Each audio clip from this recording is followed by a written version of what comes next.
Motherfucker, we have like 1 minute left of recording on this. You fucking ass. It's all right. In the first aeon, I was the Great Spirit. In the second aeon, men knew me as the Horned God, Pangenitor, Panphage. In the third aeon, I was the Dark One, the Devil. In the fourth aeon, men knew me not, for I am the Hidden One. In the fifth aeon, I appeared before you as Baphomet, the god before all gods who shall endure to the end of the earth. In this new aeon, I appear to you as CMN.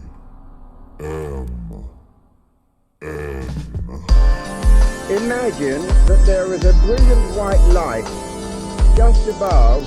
Is commentary on the magic art. In the year of the primal force, in the dawn of terrestrial birth. Oh, that was very educational.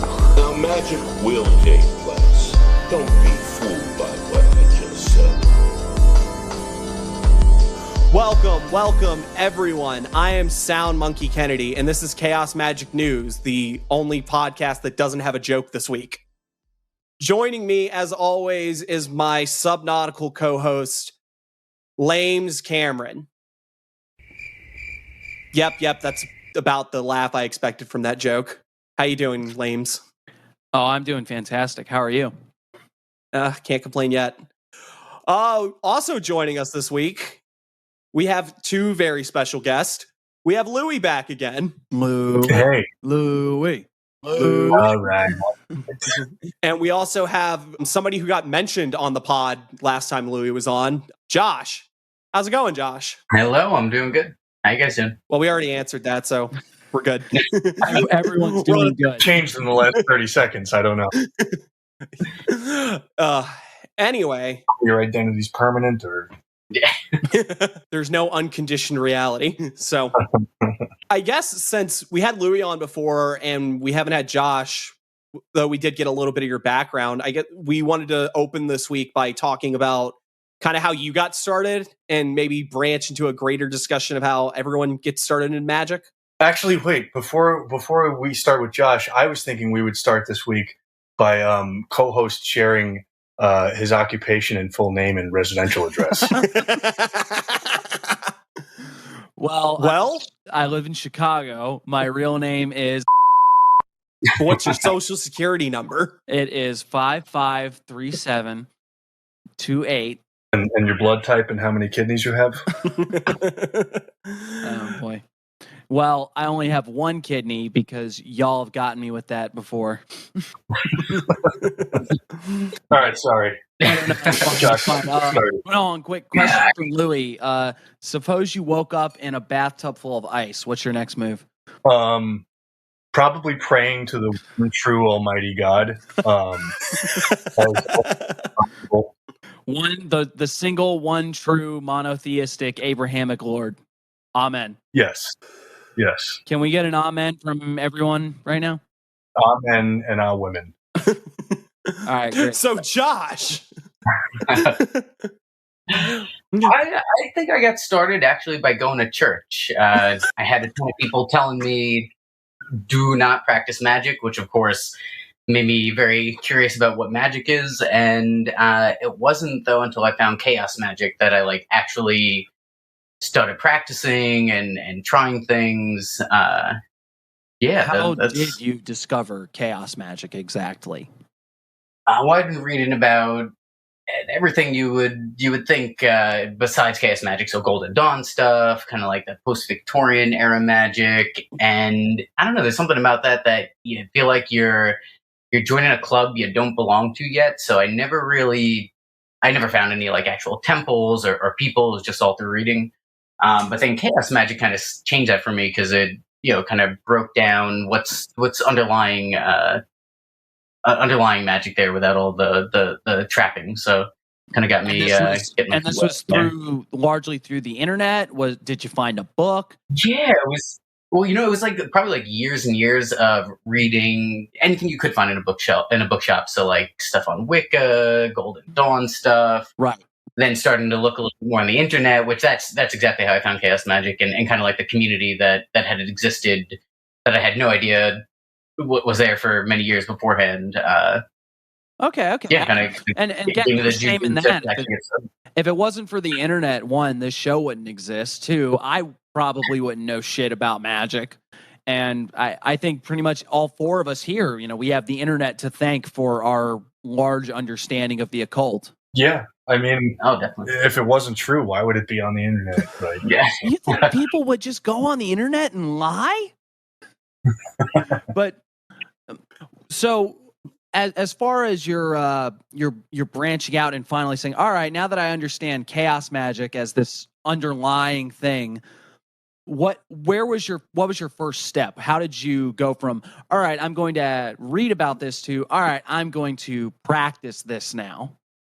Yeah, I tried a few different things, mostly Golden Dawn stuff, Lesser Banishing of the Ritual, Pentagram Ritual, all that kind of classic stuff. But it was actually really looking at the relationship between magic and mysticism that made me actually want to start practicing, because I think I'd held off kind of sort of finding the middle ground between a religious practice and like knowing that I could have agency in a magical way.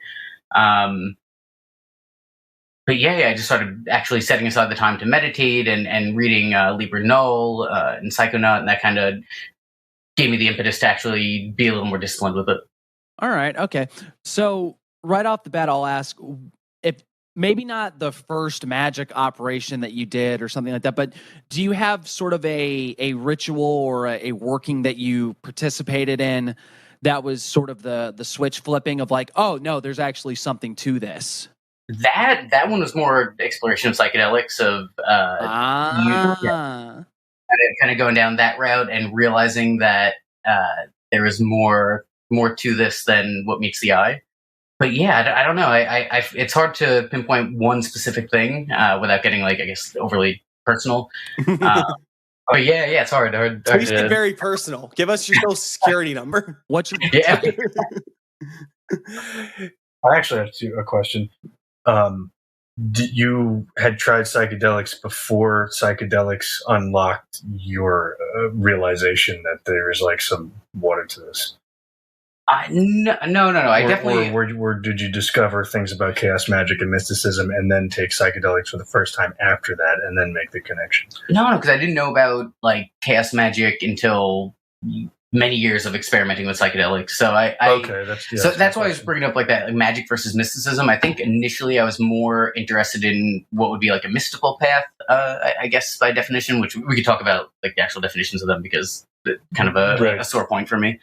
But looking at it, so I'd been meditating, been taking psychedelics, knowing something was there, and then through reading and researching, finding really Liber Null was, of course, classically like the first thing. I was like, oh wait, okay, I don't have to subscribe to pre-existing dogma. I can kind of personally craft it to my own what works for me. I don't have to fall into like to join this club that already exists that I'm not a part of, but I'm going to kind of force my way into. Right. And I think that's what got me into like actually practicing and deciding like I'm going to see if it actually works. And I started with like sigil magic and having a few successes with that, using psychedelics to kind of kickstart some divinatory moments. And I think it was over a long period of time. It's hard to pinpoint like one specific event that was like the can't get the toothpaste back into the toothpaste tube, but okay. Well, you can if you use suction, but yeah. But it's well, very long. I will say that. No. I've been talking too much. You go ahead. I'm always thinking that, but anyway, I definitely get the feeling of the big club that you're not in with a lot of the Western esoteric tradition. That was a lot of what I got. Like, and I'm a very big Golden Dawn Thelema kind of person now. At the time when I first saw it, it was a very much like, not only was it like a pseudo-religious kind of feel to it, where it was like, I'm not really sure I'm into this because this seems like I have to swallow a lot of God pills that I had already kind of gotten over taking from, like growing up Catholic and stuff like that. Like, all right, I'm done with that kind of shit.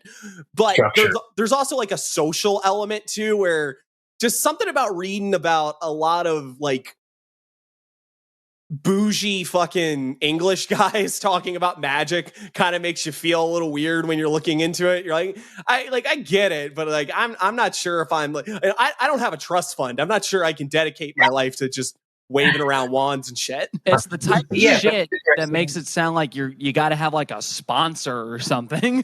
But it's interesting that now you said you've kind of come back to that Golden Dawn, post-Victorian era magic with different eyes. So I think that's kind of what chaos magic does, where it's kind of like a gateway drug of magic. Oh yeah, definitely. You in, but then you go and it provides you a lens to then go back and reevaluate those other things you maybe dismissed or kind of find some gems in the rubble there. Oh yeah, I think the Gordon White, chaos magic as the big airport, lots of people coming and going, nobody stays, is sort of appropriate to that, where at the very least the people that start in chaos magic, or even the people that do find chaos magic and stay there, very much you end up circling back to things that you might have thought at one time were hokey, or maybe things that you just didn't understand at the time. And it gives you, it does give you that grounding of like, all right, I can understand the rest of these systems through this particular meta system, Isn't that like an archetype for like throughout all of life? Like, I can look back, I watch The Simpsons now, and I'm like, wow, that's funnier than it was when I was 7. Yeah, I suppose so. There's a certain level of experience and knowledge that you didn't realize you didn't have at the time, and then you go back and you're like, oh, I get this now. This is, it's like, gee, okay, I didn't realize, or, I guess the perfect example is like when you go back and watch a children's show and you realize that the joke that got snuck in for the parents that were watching. Yeah. But that's awesome because it kind of cuts to the ethos of chaos magic, which is a little less talk, a little more walk, and just kind of do it. And if it works, stick with it. If it doesn't, yada yada. That's absolutely. The empowering thing about chaos magic is because it doesn't require you to get good at anything. If it doesn't work for you, you're well within your right to just be like, you know what, this shit is a bunch of hokum and I'm done with it.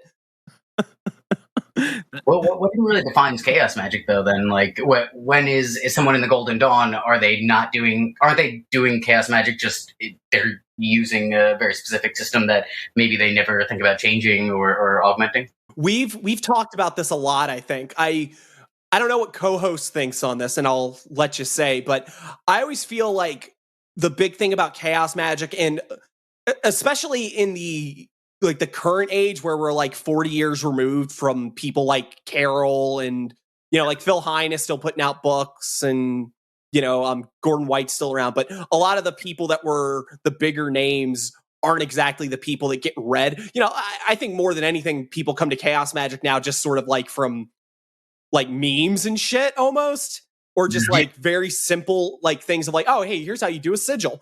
And you just sort of fall into it. So a lot of the heavier theory ideas behind it are very removed. The only thing that really unites chaos magicians in any kind of way now is pragmatism. That's literally the only thing that I've come up with. It's a group of people that decide that that you can do all sorts of random different things, and as long as it's getting you a result of some kind, it's valid. Without sounding too pretentious or whatever, I mean, it'll be hard for me because I sound pretentious all the time. I think the thing about chaos magic is that it requires a certain level of self-awareness, where in the old Zen saying of before enlightenment, chop wood, carry water, after enlightenment, chop wood, carry water.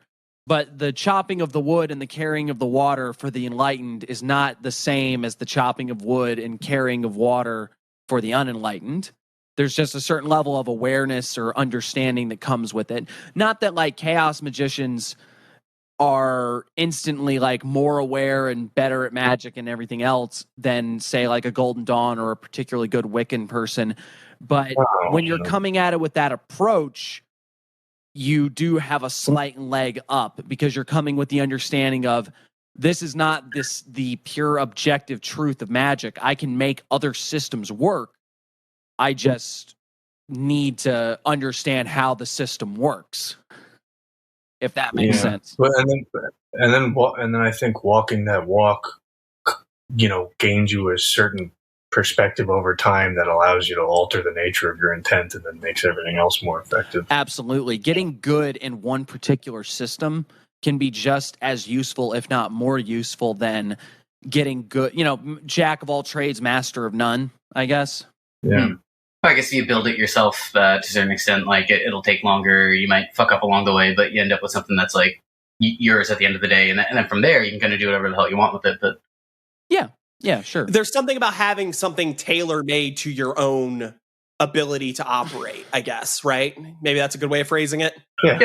Yeah, but at the same time, there's also the thing of you have to know the rules before you break them. Oh, yeah. Well, you'll learn them. If you're trying to make a couch and you make a really shitty couch, you've learned a lot of lessons about how to make a couch. True. Yeah, just by how painful your ass is. Yeah. All right. All these splinters every splinter is a lesson. Make sure the upholstery tacks are going inwards. I just had to try it outwards. I had to know. I had to know, man. I will say. Go ahead. No. I talk. No, you go ahead. No. You go. Insane. We've never had 4 people on the pod at once. Give me a break. We're not doing that. Anyway, I think the mysticism angle is really interesting in chaos magic because I think it's something that's really, it's not talked about as much because of the nature of chaos magic. Mysticism sort of gets the tail end of like, oh, well, yeah, you can have all sorts of different kind of experiences. They don't mean anything. And that's, I have a slight issue with that. It's just something that I feel is, like I said, the pragmatism behind chaos magic makes a lot of the mystical experience get kind of like, poo-pooed, as it were. It's like, who fucking cares? They're not mutually exclusive, though. I feel like, why are you gatekeeping somebody's personal experiences now? Like, that's rubbish to me. Oh god, yeah. I mean, agreed. Yeah.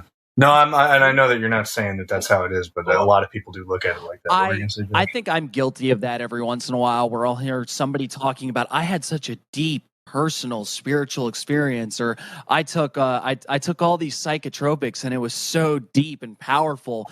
And then there's part of me that's going like, yeah, but what's it doing for you on a practical level? Is it changing how you're living your life? Is it changing how you look at the world? Or was it just like a kooky experience? Because if you can't pick that experience up and carry it into the world, what good is it? It's something for your fucking dream journal.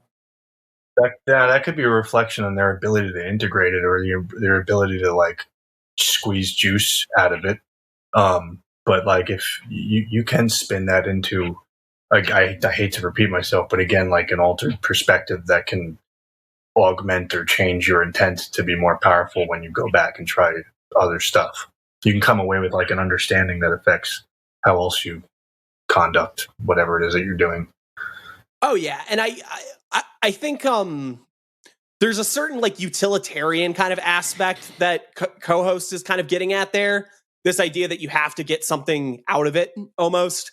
And I don't necessarily think that's the case. It's sometimes you have a mystical experience and it might not, you might not go out and fucking, become a prophet or go spread the good news. And it might not do anything other than kind of give you, like you said, like a new perspective. And it may not even be one that makes you go and change your whole fucking life, but it can be something that's useful. It can be something that has meaning to you. And I think nowadays, where we're living in a culture that's increasingly devoid of meaning on a personal level for a lot of us, I think that's something that's really important.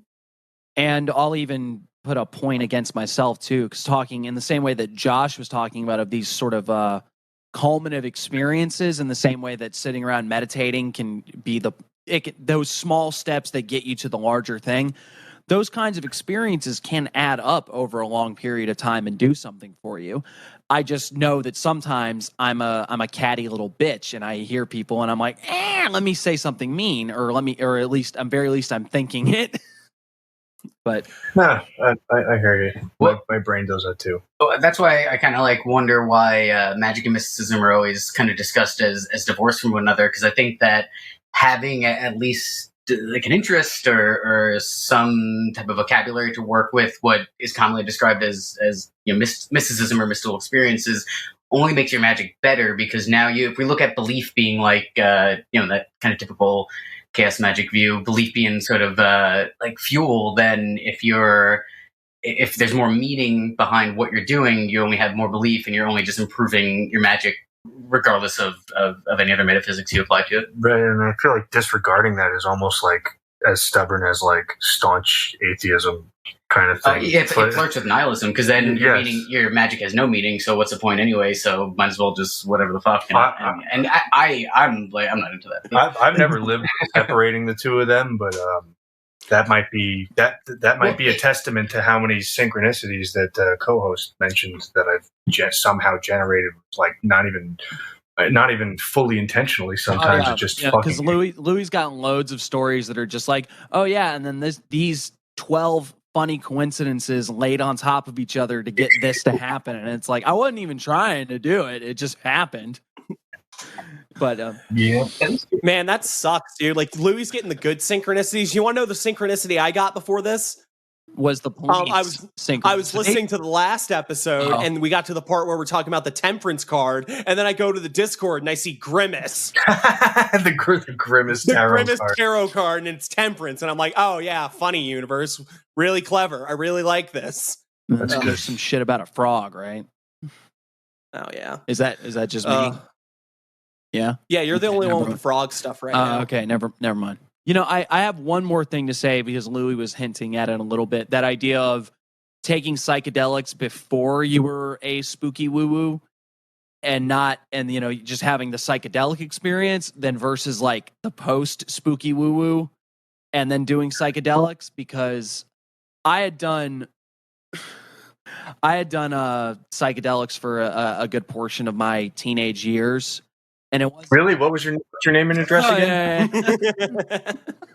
Yeah. I'm gonna report you to the President of the United States.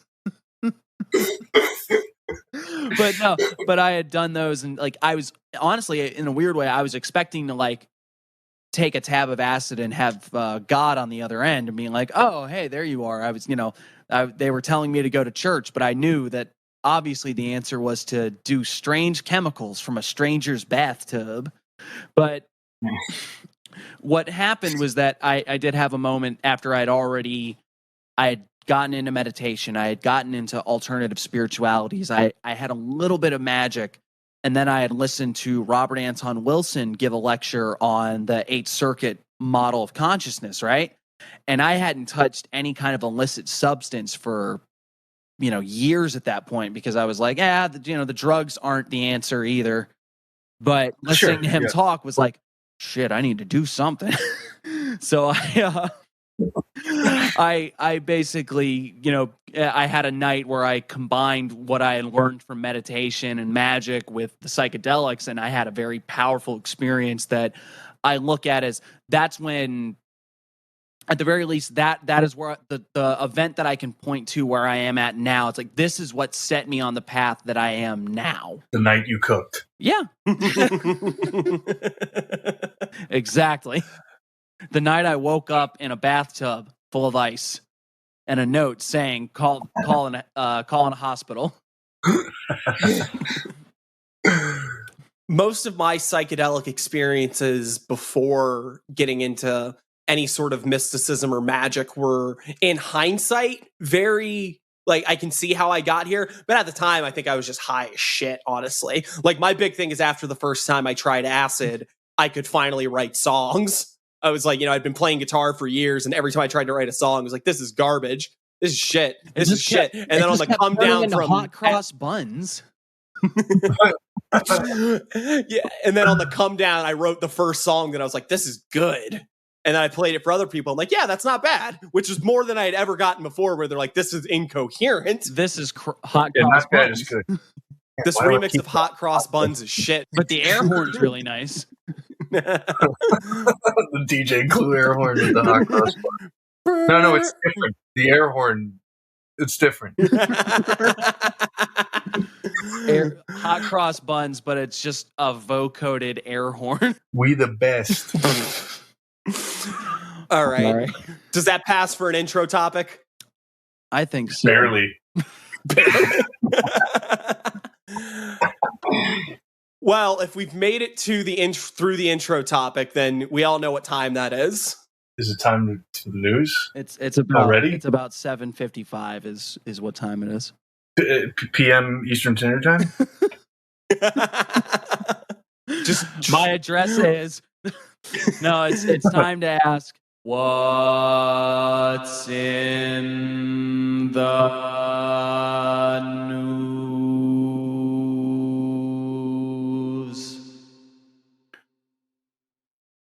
What is in the news indeed? Oh God. Man. This bit gets longer every fucking time. It's for the one true God, okay? My God enjoyer. Jesus Christ, who died for me on the cross and died for you. So and he's just waiting for you to turn back to him. He's waiting with open arms for you to repent. Yep. Now, you guys have done all of this magic occulty shit, and you've made God very sad, but he's waiting for you to come back, okay? He's right there. That's very encouraging. You have a pamphlet? I'll just leave it stapled to your door.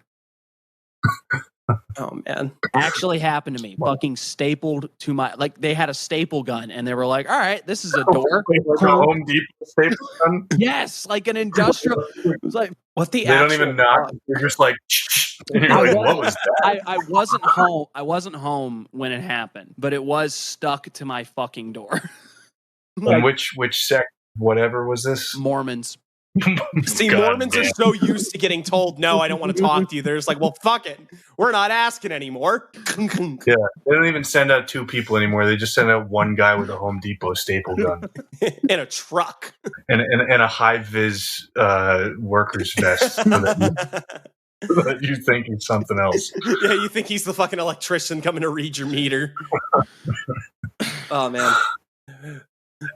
Even though we've already gone off the rails on it, I'll just say it. The most awkward one of those I ever had was I was just pumping gas, and this little old lady walked up to me, and she was like, "Hey, excuse me," and I thought she was gonna ask me to move my car a little bit so she could pull in or something, something like that. And she just I want to give this to you, and then just handed me a pamphlet, and I just kind of immediately reached and grabbed it. I was like, "Oh, thank you," but there was the trash can right next to me, and my brain didn't do the whole wait until she walks away thing. I just took it and threw it away.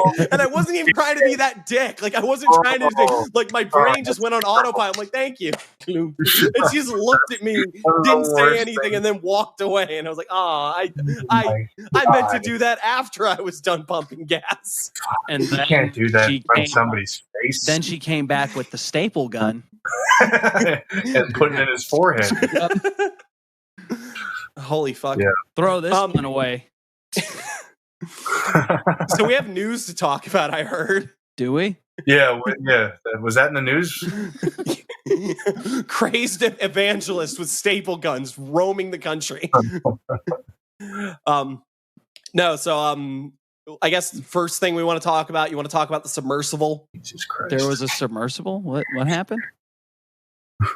Well, explain it to me like I've been living under a rock or at the bottom of the ocean. Oh, that should be easy. Is that why you're all pruned up and wet? No, it's because we had to turn the air conditioning off. Okay. So I mean, everyone knows about this already. There was a submersible. There was a company that was offering to take billionaires not billionaires, taking very wealthy people to go see the Titanic. And I know what you're thinking, oh, go see Titanic. That's cool. It's kind of a long movie, but if you could see it in theaters. No, my friends. We're talking about seeing the boat itself at the bottom of the ocean, where if you saw the movie Titanic, that's where it is. Yeah, it was kind of a media sensation for a little while. They got lost, obviously, and there was all sorts of things. A 3-hour tour. Oh, fuck. Oh my god! What is that from again? Gilligan's Isle. Yeah. Gilligan's Island, right? Okay, wonderful. How did I know that? Well, I didn't. That's why I asked. Anyway, when you say like not quite billionaires, what were their net worths? I don't know off the top of my head. I know most of them were. A couple of them were like 2 of them were billionaires. A couple of them were in the couple millions. So the several hundred million. I believe. So is that like they're not pedophiles? They're minor attracted persons. Oh, Jesus Christ! Oh man, just equate those two. Just lump them together. That's Epstein so funny. Island. What's on the black book? Oh man, yeah. So anyway, now as you guys, you're glad they died, right?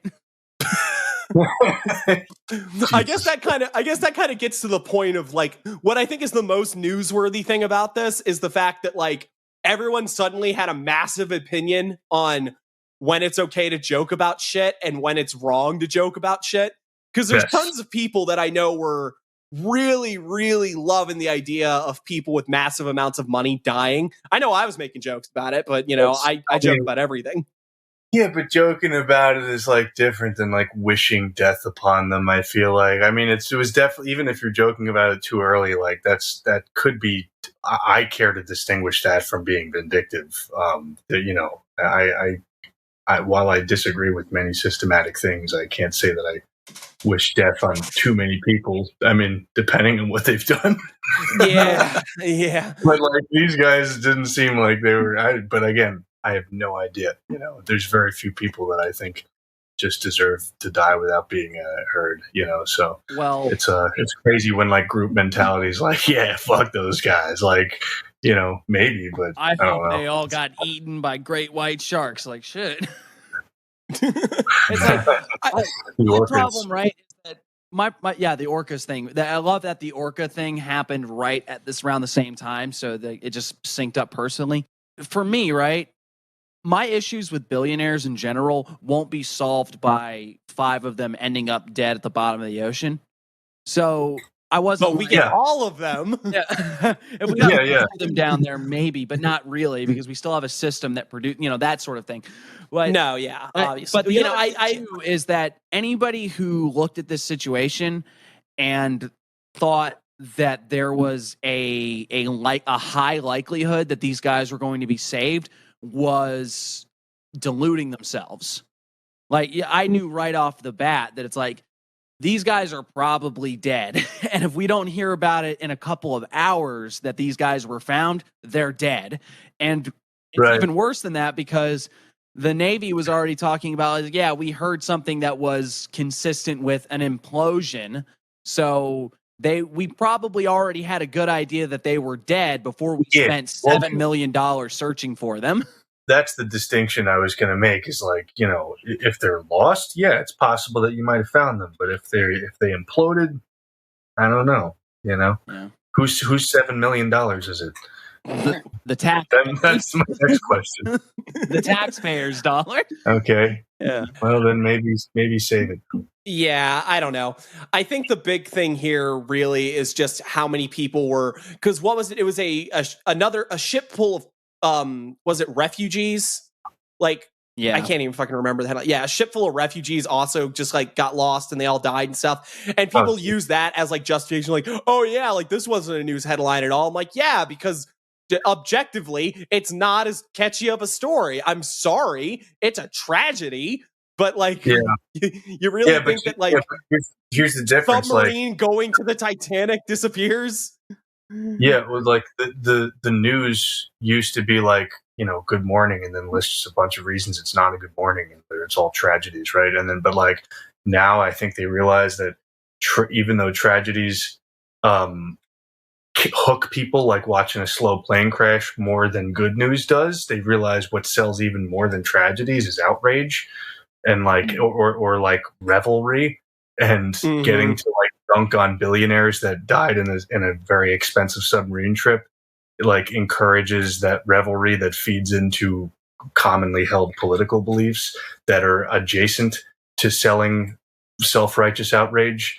and generate more clicks and things like that, which at the end of the day really comes down to all like, how do we connect the collective pop culture psyche to ad revenue through marketing or through like what branding is news, and like obviously that one is going to get more ad revenue than the refugees, I guess. So like I'm sure that if you Google it, somebody somewhere published it. It just probably didn't get a ton of airtime on like TV.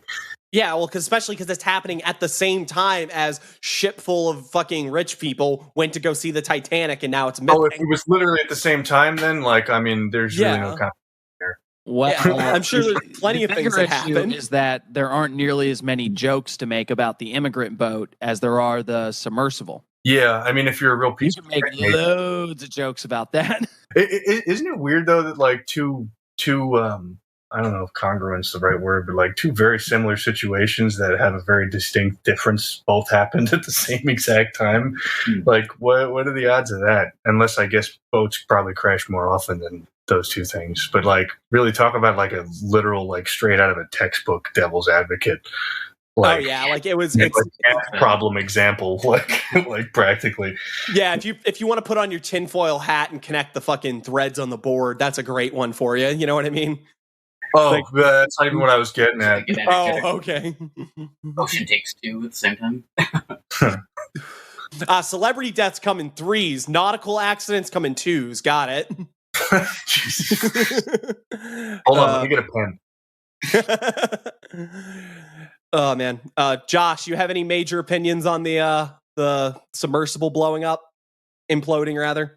Only major opinions. You can't say I don't know. You have to be staunch and adamant about one point of view and not say something controversial. It has to be black or white, no grays. Really, they probably shouldn't have been down there. Not how they were. That's unarguable. Oh yeah, well we didn't even touch on the fact that like they like were told by one of the contractors that like this is gonna end badly, and then they fired him apparently. There was that, and then there was also the fact, not that they used a controller, because like the Army uses like controllers for drones, but apparently the controller they used was particularly cheap. Like, why not get like a Scuff custom like balls out controller? Was this they used the Wildcat Turbo controller? That's a good question. Josh asked if it's a maiden voyage. No, it isn't. It's other. Oh, it's not? Okay. No, they had been doing this for a couple of years.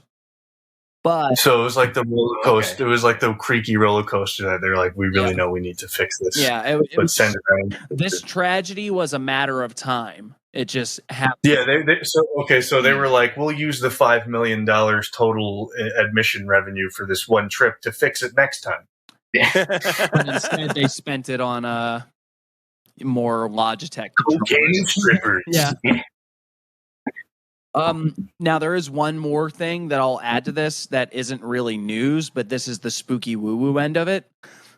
I saw a well, this will sound shitty. I saw somebody on TikTok talking about the idea that this was part of a magical initiation for one of the billionaires involved, because they had also gone to space and they were also really wealthy. So they said what this is that this is them ascending the Sephiroth, then going into the void, and then finally the clip off was the descent into the ocean.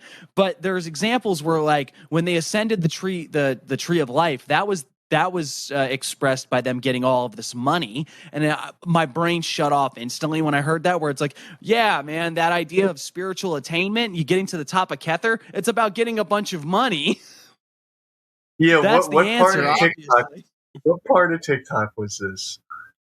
This is clearly she's a demon. She was literally like, I'm a demonologist and I work with demons all the time, and it just sounded like perfect. Predicate everything you're about to say on an ad hominem argument, like as if that's not a well documented logic.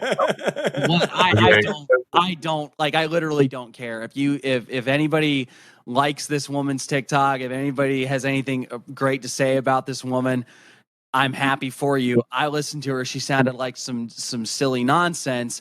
And I stand by what I said, that if your idea of ascending the Sephiroths and getting up to the crown in the Kabbalistic system is expressed by you having a bunch of money, you've missed the boat. You're wrong.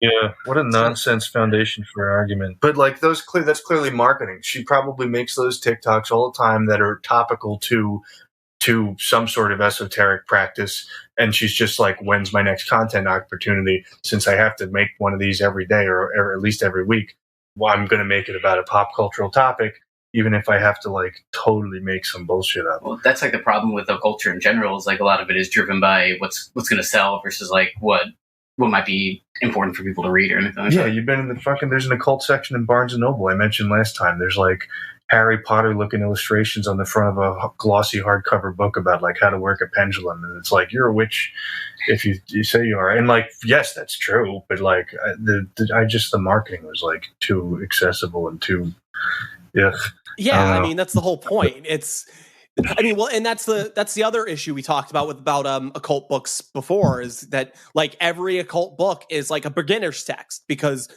those are the people who go out and buy the most books. People that have no clue what the fuck's going on with magic. They're like, well, how do I get into this sort of thing? To fucking Barnes and Nobles for chaos magic. Where else are you gonna go? Where's the little mom and pop occult bookstore nowadays? Yeah, that's true. There's an apothecary near here that I got Chicken Kabbalah by Lon Maladuquette. Wow, interesting. But other than that, really nowhere. Yeah. There's a handful of them. There's a handful of them. There's a little place in Detroit that I go to that's kind of like that. Anyway, so what else we got, co-host? What else we got in the news? We could talk about the Supreme Court's shenanigans.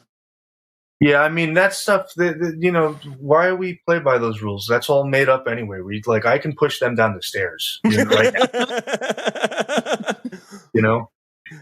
The great political equalizer, stairs. Yeah. Well, in the vein of like two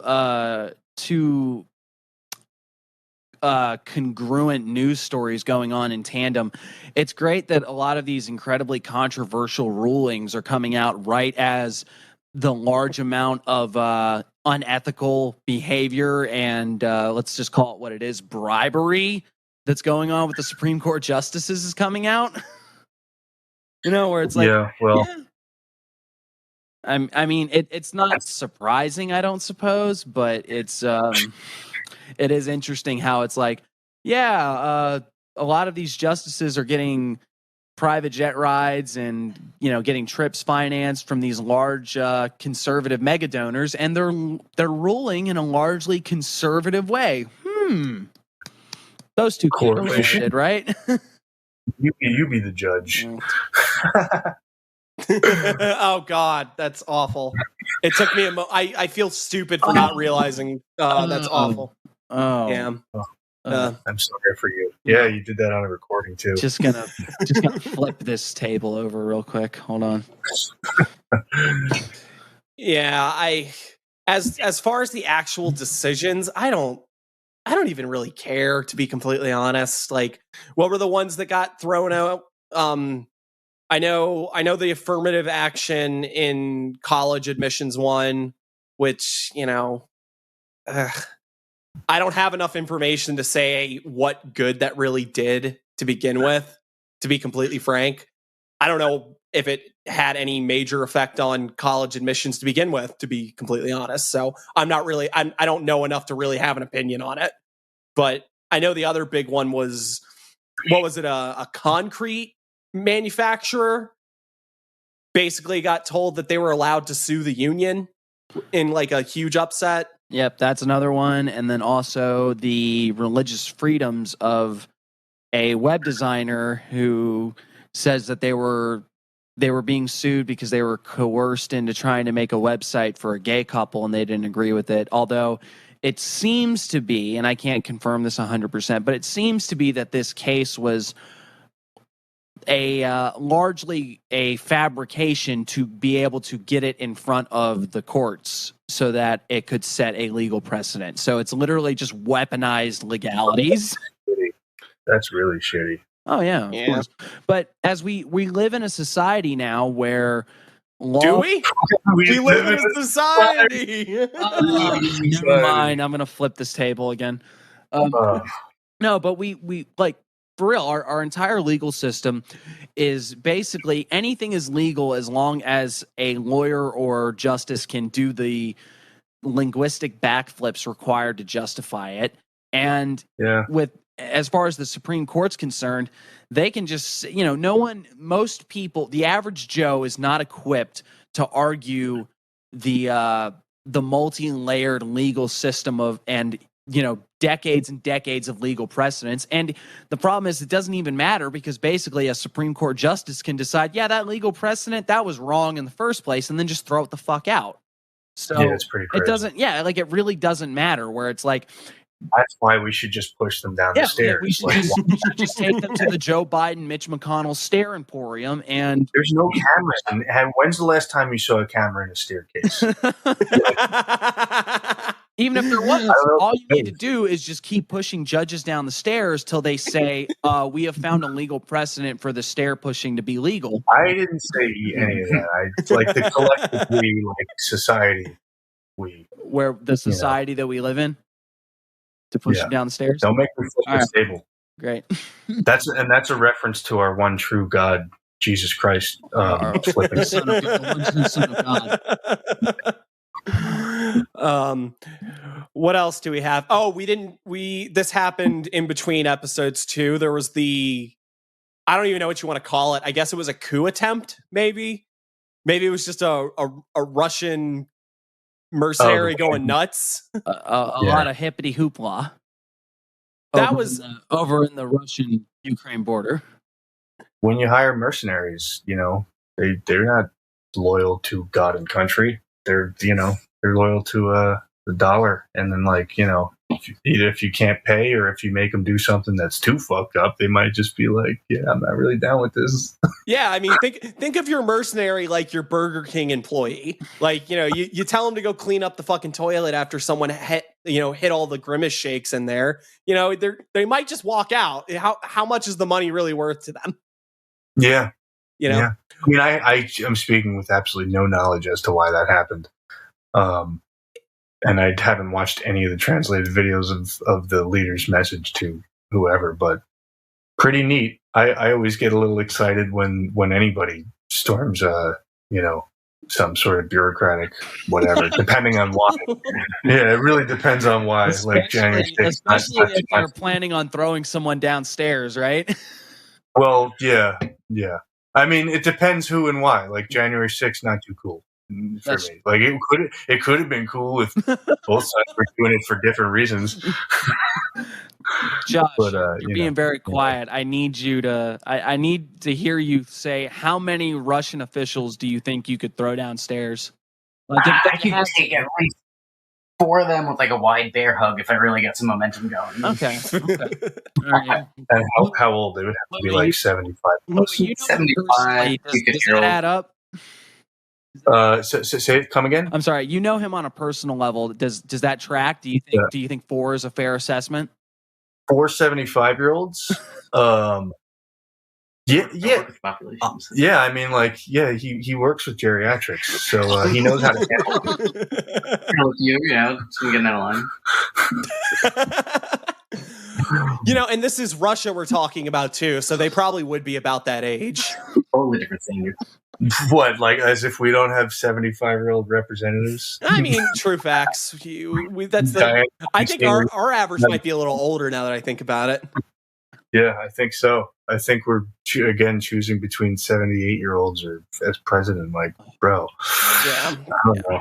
I'm not that I don't respect what my elders have to say, but that's just a whole different thing. I don't feel particularly represented by somebody that's going to croak within 10 years, telling me how I'm going to live the next 50. Yeah, I mean, you're the type of motherfuckers that should be having their opinions about how much of this tapioca pudding is going to end up in their lap. Should not be dictating whether or not anyone can get an abortion or get married or anything like that. Yeah, I'm saying. Actually, you know what? Maybe nobody should really decide that stuff. Oh if we man, have to worry that would be about a radical approach, wouldn't it? Maybe we could all just mind our own fucking business. Isn't like the one figurehead a little antiquated? Like, but I don't know. I mean, I don't know. I think that one figurehead is kind of important, and his name is Jesus Christ. This is true. There is amen. Amen. Mighty all grace something. Whoever. Oh man. Yeah. So, geez. I guess we need like a parrot headline after like the heavy news hitting of all the ridiculous shit that happened in like the last 2 weeks. We've kind of got like 3 radically large news stories of like, because the Russians, the Russian coup was like a big thing politically that kind of just fizzled out. The submersible was like a big thing in the terms of media spectacle. And then the Supreme Court thing, at least if you're an American, has very broad, long-lasting consequences. So it kind of hits the trifecta. So we really need a thing of like a dog playing a violin. Yeah. And that's not the first time that happened with the Supreme Court stuff. That was like also happened pretty bad like 6 months ago. It's happening again. Yeah. Well, you notice that the Supreme Court does that. They make really controversial decisions and then they wait like for the media circus to die down before they come up with another one. You can actually kind of track it. Honestly, like, because it was the Roe v. Wade overturning, and then like 6 months before that, there was some other really controversial decision. They definitely have a PR team. Oh yeah, they definitely do. No fucking. If they have an Instagram, they have a PR team. Oh, you have to in this day and age. Yeah. Anyway, play the video of the the squirrel water skiing now. I do have kind of it's sort of a funny headline. At least as a headline, it's pretty funny. Harvard professor who studies dishonesty is accused of falsifying data. That's your best article about Harvard people right now? What about that guy that was selling bones? I haven't heard this one. Someone was selling bones in Harvard? You don't know about this? There was like the head of the morgue at Harvard. I've been looking for a skull. Yeah. Well, I know a guy. He's dealing with some stuff right now, but Harvard morgue manager charged with selling human remains. Pretty cut and dry. Yeah. Hey, real quick, guys. How many bones do you have? Just checking. Human or animal? Whatever Wikipedia says, +1. You know what I'm talking about, guys? Yeah, that human skull you have in your closet, right? Consider this hog cranked. If you guys woke up in a bathtub full of ice and you were missing just a couple bones, not like super important ones, but like, would you tell anybody? It depends. How would I know that they're missing? Would I have extra range of motion? You having like a floppy arm is how you know. You're like, I'm pretty sure that bent only one way before this. Hold on. Heads, brains, skin, bones, and other human remains stolen and sold. So it wasn't just bones. It was like just random pieces of a body that they could get away with. Wow. It makes me think of that. There was that company a couple years back that was like bodies would get donated to medical science or something like that, but they would just end up with this company, and the company would sell them for whatever. And like somebody found out their grandma got strapped to a chair and blown up with C4 by the department. It was by the DOD. Like they were testing to see the effects of like concussion damage from explosives, but how do you figure that out? You have to explode a granny. I'm wondering. Yeah, you have to use an 80-year-old corpse. Otherwise, there's no way to know. That's the only way. I mean, that's the standard. It has to be an elderly woman. Otherwise, how do you measure brain activity after you blow up a corpse? I don't think that was the goal. You just see how many dents are in the head, and you round up. Like a concussion wave. Oh, I'm not smart enough to even know what you're talking about. Well, either way, I think I found a great way we can get rid of Supreme Court justices. Hey. Take it easy. We're turning away from the stairs already. Come on. I'm just saying that have some loyalty. We could donate them for the good of everyone. Like we could make a collective decision as a group, as a country, to say for the further of explosive research, we could Just I love how we started this by having a very serious conversation about like not wishing death upon people, and now you're just full blown like, let's donate. No, I wasn't saying we should do that. I was just saying anybody could do that. I'm advocating responsibility by using the democratic process, which is what by and large people do. We say that it was the system as a whole deciding to cause all of this damage, so that way it's not any one individual's fault. Right. Jeez. Spread the blame. In some news that's maybe more on the occult side, I suppose, Nanograv's 15-year journey reveals a cosmic hum. What's it sound like? Space, or? Yeah, I mean, I don't know. They didn't release the recording, I don't think, bud. It's. I'm sure the UFO fans are going nuts. Oh shit! It's in the room with us. Is the cosmic hum in the room with us right now? Hum twice for yes, Josh said. Boy. Yeah, it's I don't know. Like I feel like we are really dismissive of like UFO type things, but I know that's like a big thing for a lot of people in the occult. So I always like to give them a bone now and then. Well, how's it? But not like the Harvard guy. That's a reference to earlier. That's a callback. How does this relate? How does this relate to the UFO phenomena, though? The idea, like, there's gravity waves everywhere, so maybe the aliens are using the gravity waves, or. Yeah, I think so. I'm not going to read this whole thing. It's mostly scientific, but the person that threw it at me was going like, "Oh, hey, check this out," and then related it to aliens somehow. Yeah, I mean, I don't have much to say about it. You got me. Yeah. I don't dismiss. Yeah, I don't dismiss UFOs either. I mean, like, some of them are probably real. I know that some of them have to be. I just don't know which instances. I would guess it's probably a combo of like real craft and like inner experiences all being mixed into like a whole. Yeah. I think like most things, the phenomena of UFOs are probably very real for a large amount of people.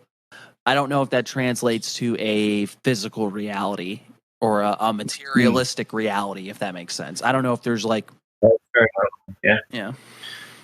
But at the same time, I do always remember the thing from Prometheus Rising where Robert Anton Wilson talks about, like, all right, imagine some people saying that they saw a UFO. And then reporters start showing up and everybody has their own spin they want to put on the story of, dumb hicks think they see flying saucer versus true believers talking about this. Then government agencies start showing up. These government agencies have their own spin that they're trying to do. Then people show up trying to sell like UFO cult t-shirts.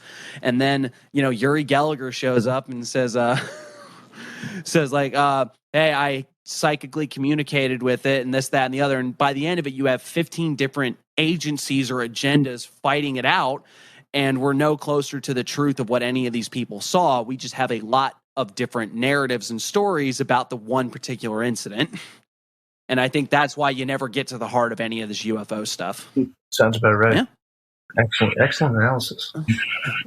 Do we have one we want to go out on? Hold on, wait. Oh, there's a bear eating a pumpkin. Oh, boy, isn't that a kooky headline? No.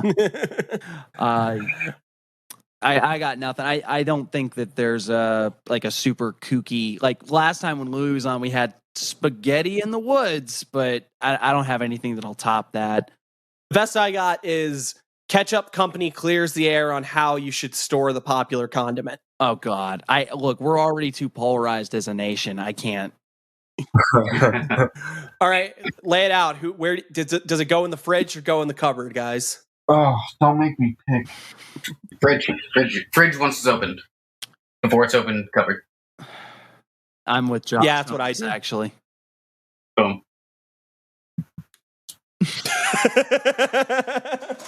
All three of us are in agreement, and Louie isn't saying anything. I guess your silence speaks volumes. Well, I have like a job and like I want to be careful what I say on here.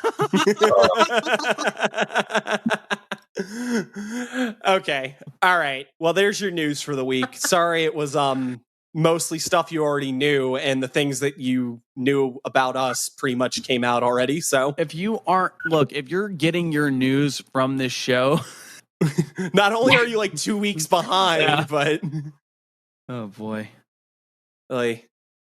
Well, in that case, co-host, did you do what you were supposed to do? In fact, I did. I have wonderful. I have a great many things to share with you as far as our recurring segment of Interview with a Wizard, where we look at the book Interview with a Wizard by Peter J. Carroll, which is a compilation of about 6 different interviews that he engaged with over a number of months and then actually just stuck all together in a book.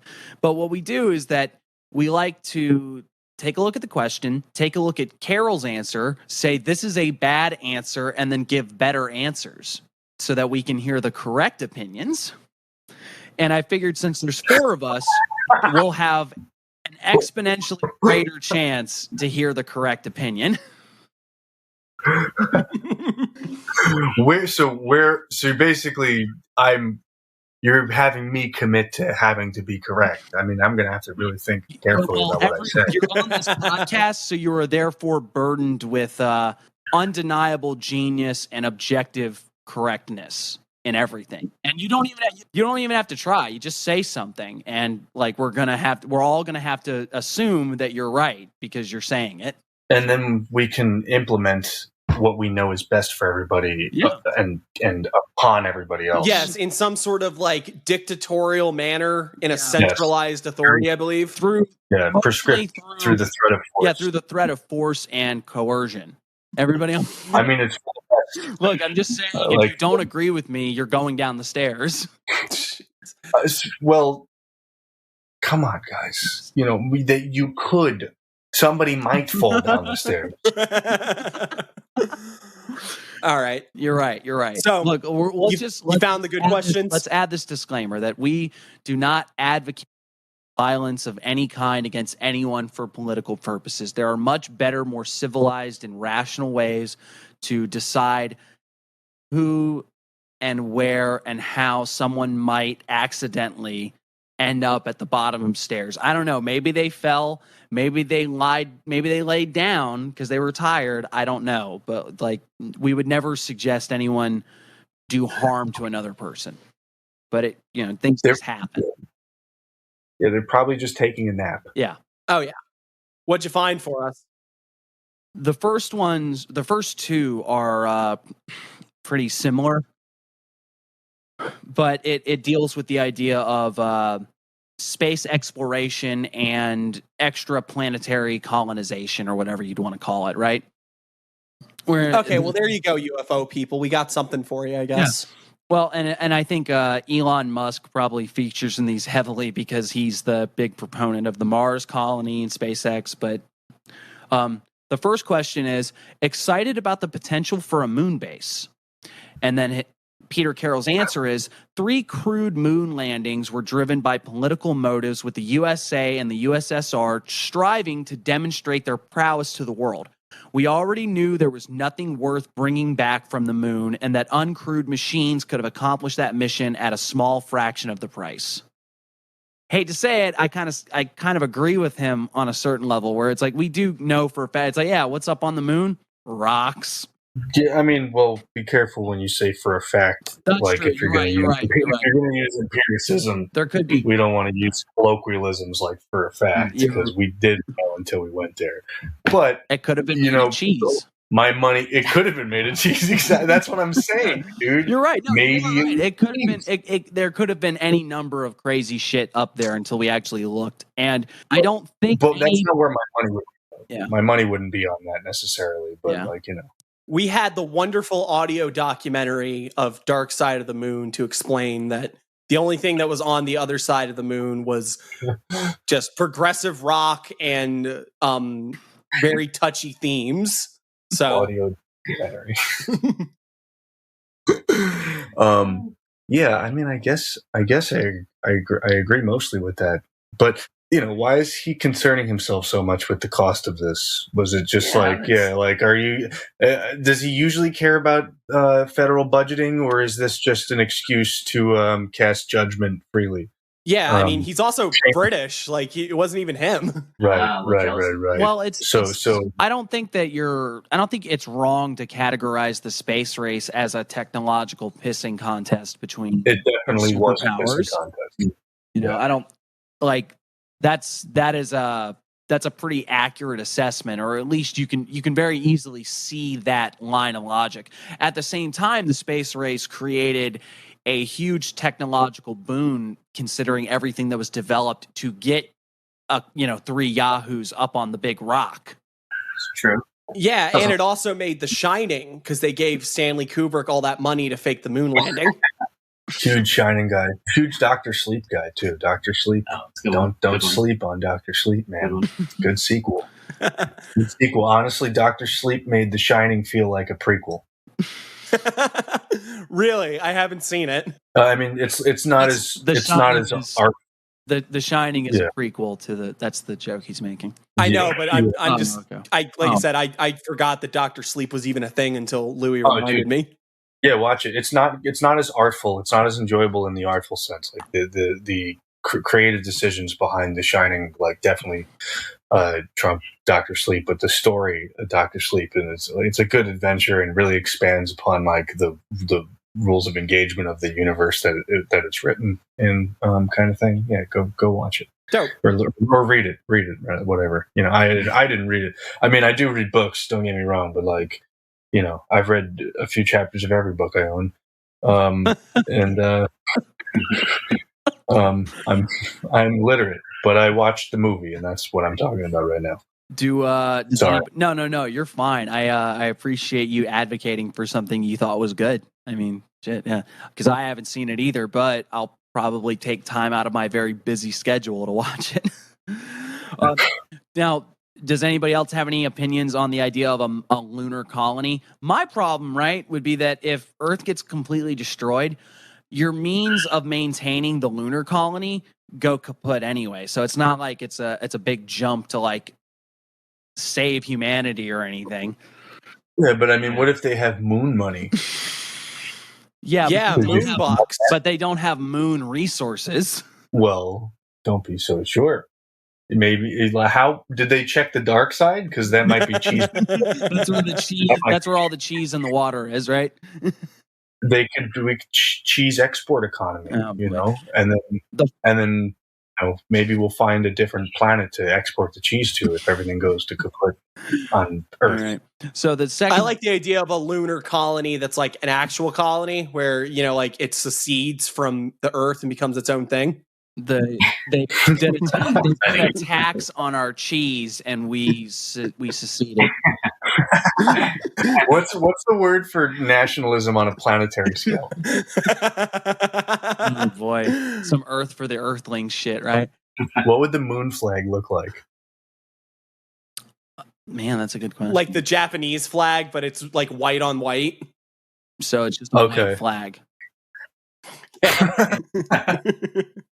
Well, they should have thought that before they started the war. All right. The second question is Mars colony. Like it's literally just Mars colony and a question mark. Full question. Well, you didn't. That changes everything. That puts a whole new paint job on things. You didn't like the first one, but maybe you like the second one. But it's sending humans to Mars in a reaction thrust vessel would prove insanely expensive, and even more so if we attempt to bring them back. Mars, like the moon, just consists of a lifeless rock where human survival would be desperate and hideously expensive business.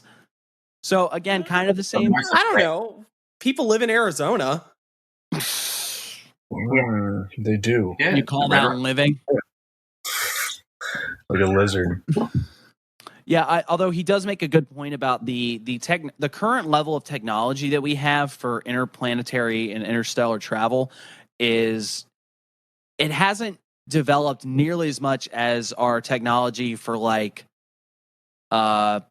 making my apps sync up with my toaster, We've got Yeah, good there's at a lot that of stuff. convenience. But like we're Convenience. yeah, technology. we're still essentially just strapping explosives to aerodynamic cones and hoping for the best. And I know that's a huge injustice to the amount of technology and engineering prowess that goes into these things. But essentially, we're still just shooting rockets, and there's only so fast you can go with a rocket, and it's a hell of an issue to maintain it. So as he said, it's really expensive to get them there. It'll be really expensive if you wanted to get them back. And you'd have to essentially just set up these huge colonies of life support systems that are, once again, like the moon. You're just getting all of the food and water and stuff that you need from Earth and sending it over there. And if anything happened to interrupt that supply line, you're fucked. Well, I can't argue with that last point, but I will say, as devil's advocate here, like, you know, we were walking by just our feet for a really long time. And like, just because like horses collapse of heat exhaustion doesn't mean we shouldn't have had a horse and buggy, and that maybe yielded like automobiles. So like, I don't know, maybe there's a better way to do this that they're going to figure out through their silly launching rockets. But the connecting the resources to the planet and the trade to the planet Earth is definitely something where it's like, now you're talking about sending resources back and forth all the time. Like, can we afford to even do that? You know, and what happens if something happens here? And yeah, then what do they do over there with no resources? Like, you know, that's a huge plot hole. Well, no, it's going to be fine because the Mars colony will secede along with the lunar colony. They'll be the united planets of the solar system. They'll have a red and white striped flag with 2 stars. And we'll be the new Britain. Yeah, exactly. We just need an Earth King now, right? Really? One true king. Like imagine a king of the world, you know, like Jesus Christ, the only Son of God. Right.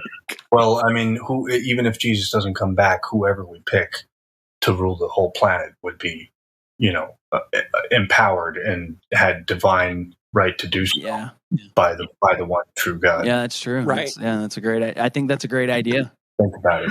Just listeners, just like I'm just saying is like when you really think about what's going on, we've got these incredibly wealthy individuals that are just pissing their money away, getting imploded in submersibles and trying to send up tin cans that explode and all that stuff. And then you've got the legal system, in quotes, of just yahoos in fancy dresses telling you how you should live.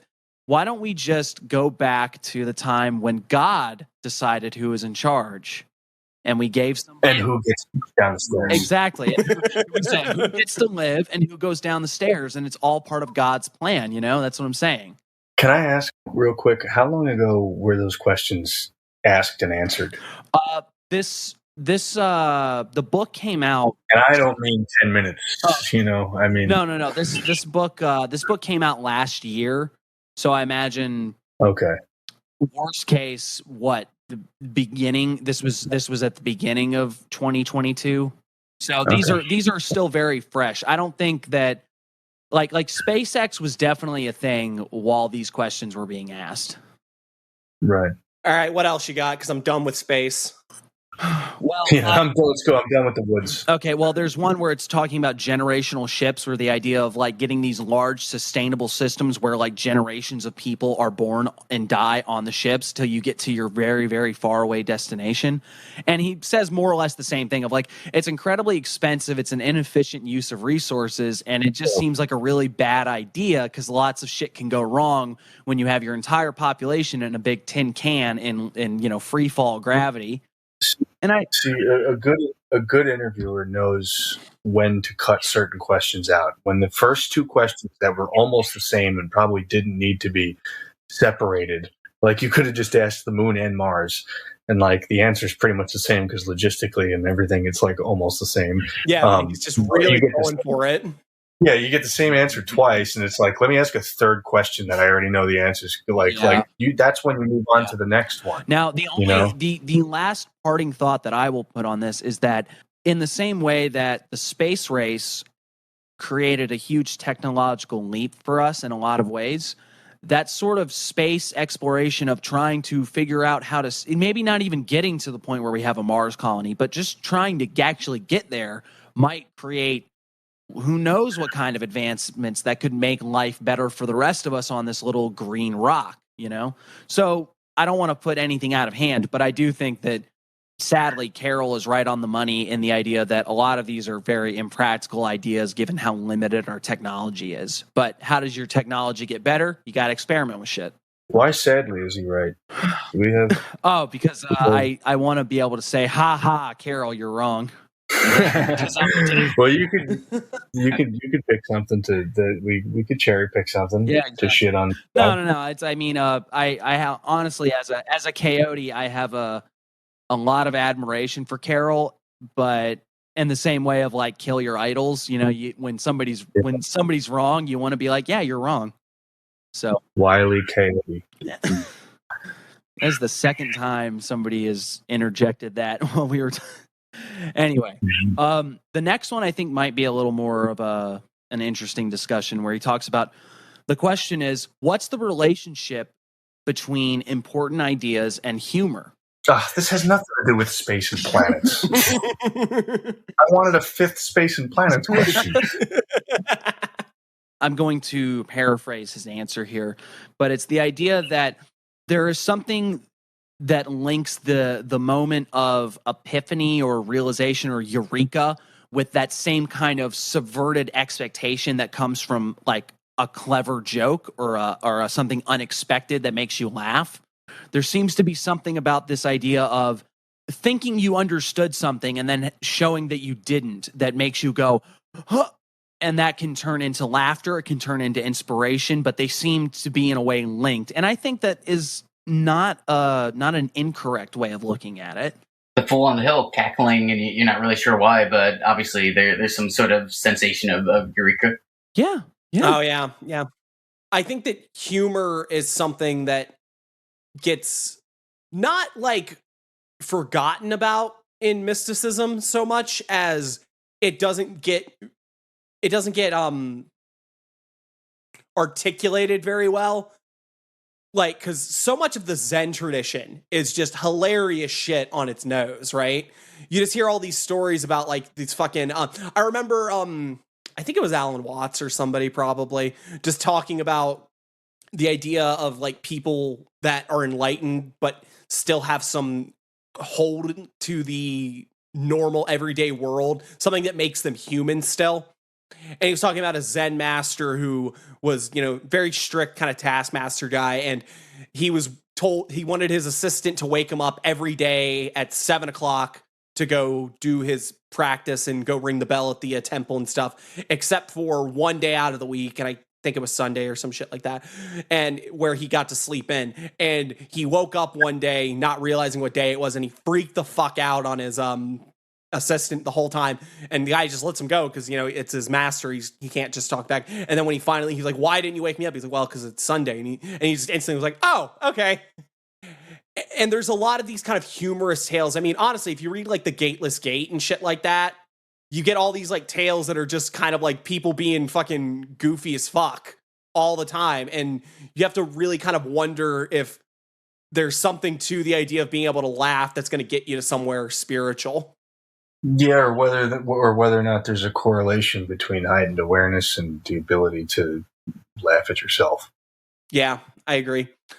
Because part of it is like coping with paradox. Because I feel like when, you know, any metaphysical endeavor is going to have to cope with some sort of like paradox, but laughter is a way to sort of deal with that and break the ice. Yeah. Kind of put you in a position to apprehend it a little bit more. Yeah, for all the negative things I said about Lon Milo in an interview that's going to be out, Lon's great for that because Lon's a really funny guy. Like if you want to get someone that will get ideas across to you, Lon will tell you very funny stories that you leave with like a little bit of like, oh shit, I think I got something out of this. Yeah, he's good at that sort of thing. Laughing, I think lets your guard down and like makes things more easily integrated when you're in that state, maybe. So like perhaps Like who, like now, like I don't know. This is just rhetoric, but like maybe it's even like an evolutionary thing that like you do to make yourself more accessible to some sort of like growth or something that might otherwise be uncomfortable. So you guys know John Cleese from Monty Python? Yeah, I've seen him do live. Really? Yeah, I've seen him. Ooh. Yeah. He like, played like clips. He played outtakes and unreleased skits that nobody has, like that he pulled from his personal archives, and then he like talked in between and told his stories and stuff. And it was like $50 to sit 20 feet away from him. It was a very intimate experience, actually. That sounds like a wonderful time. I do remember watching a talk that he gave where he talked about the relationship between humor and like this sort of idea. But what it comes down to is that I think that often you have this notion with people that the idea of being serious about something means being somber about it, where the idea is that if you laugh about something, if you make a joke while you're in the middle of a quote unquote serious discussion, you've committed some sort of faux pas, or that you're not giving it the degree of severity that it deserves. The idea that if something is important, we're all supposed to just like have our frowny faces on and talking very sternly. And I think that stifles conversation. And I heard that and I agreed with it very heartily. I mean, I think a big portion of this show is using humor in a disarming way, or at least in a way that keeps you a little relaxed and lively, and being like, ha ha, funny yahoos talking on the internet box. But then we use that as a means to have conversations that at the very least can lead to serious thoughts or lead to thought-provoking things. And sometimes we're guilty of using it as the as the thing that just keeps the ball rolling on conversation, when it's like, well, shit, I don't have a meaningful or important answer. I better say something about stairs or Jesus Christ. But sometimes... Come on, bro, I'm sitting right here. I'm sorry. Are you implying that Jesus Christ is not an important thing, that it should always be brought into the conversation? That's not that funny to me. I mean, Jesus Christ super stairs. Got it. Average God enjoyer. All right. But I do think that there really is a link between the same thing that maybe it's that thing of it's not true if it doesn't make you laugh, but you don't understand it till it makes you cry. It's like there's something about humor and a deep realization of things that can often be joined. And maybe it's like Josh said, is like that is part of the paradox of certain things, is that they hit you on a very deep level, and you're like, all right, well, this is horrifying. You're in a certain way. In a certain way, it's very funny. And you just have to hold both poles. I think when you're aware, you can step back out of your own shoes and like look at it from like a third person perspective, or not completely, but like more so than maybe somebody else. And it also depends on like how jarred you are by a situation. Like you might not be in that state of mind, but generally speaking, like, yeah, I think what John Cleese was saying about, it being like a social standard that like you're not allowed to laugh about something that you care about, like, or that you're supposed to look like you care about. Like I joke about that stuff all the time, man. Like, and the net difference is zero. Yeah. Like other than like I got to smile, Yeah. But also, the correlation between intelligence and humor, I don't know. I'm not that funny, and I'm pretty dumb. I wouldn't be able to tell you. Actually, in fact, I didn't even notice that correlation. Technically, maybe yes. What else you got? Here's another question that I thought was interesting on a practical magic level. How important is the mastery of no mind to the results of magic? And what he means by that is, how important is the ability to suspend active conscious thought to getting magic to work? And to paraphrase his answer because it's a couple paragraphs, if you can stop thinking, you can do anything. I reckon that remains the most powerful and dangerous phrase ever uttered. And then he relates this to the idea of doubt and fear and all of these things are things that happen because you're consciously apprehending something rather than just doing it. And that very often the goal to be successful at something is to be so engrossed in it that you cease active thought, or to be so well trained in something that things are now automatic rather than a conscious awareness of the doing. And that made me think of flow states, where the idea of when you balance that right level of challenge and engagement, you can reach these states where it's not so hard that you're overwhelmed, but it's just challenging enough that you're still engaged, that you don't get bored. And then you have that perpetual turning wheel of, all right, great, I'm in this, I'm doing it, I'm doing it, I'm doing it, I'm doing it, I'm doing it. And then all of a sudden, shit, I've been doing this for 3 hours and it felt like 15 minutes.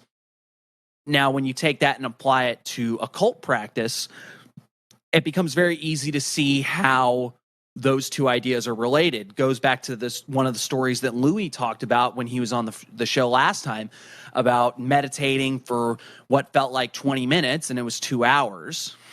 Entering that state of being. It's very similar to like doing 10,000 hours till the point where something can become automatic.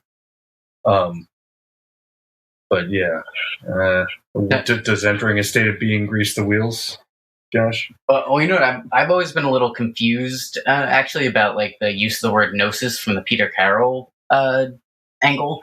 But I think that kind of hits on it, where it's doing something where you're only, or coming real close to only doing it and not necessarily thinking about it or thinking about anything else. So there's just the doing rather than the awareness or the thinking about doing. Exactly, everything is in doing it in that moment, and that's it. Oh yeah, yeah. That's when some of the best music's made. Oh yeah, that reminds me of like a solid, like especially improv jam based stuff where you're just like, you're in the zone, you're really going at it. Like when I saw the moment you think again, you hit a wrong note. Yeah, and you're fuck. Why did I think?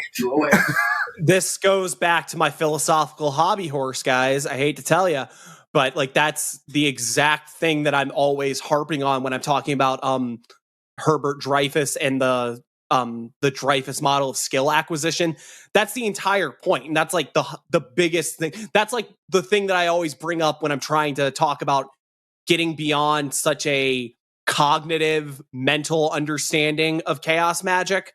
It's that sort of idea. Is like because what I really think it is that it's not even like your flow state kind of thing where you're talking about, the balance of challenge and while still being engaged with it. I think it's beyond that. What it is that you have to get to the point where you develop a skill or a practice to the point that you're so engaged with it that there's no mental phenomena at all. You're not thinking about it. Like it's like riding a bike. Wait.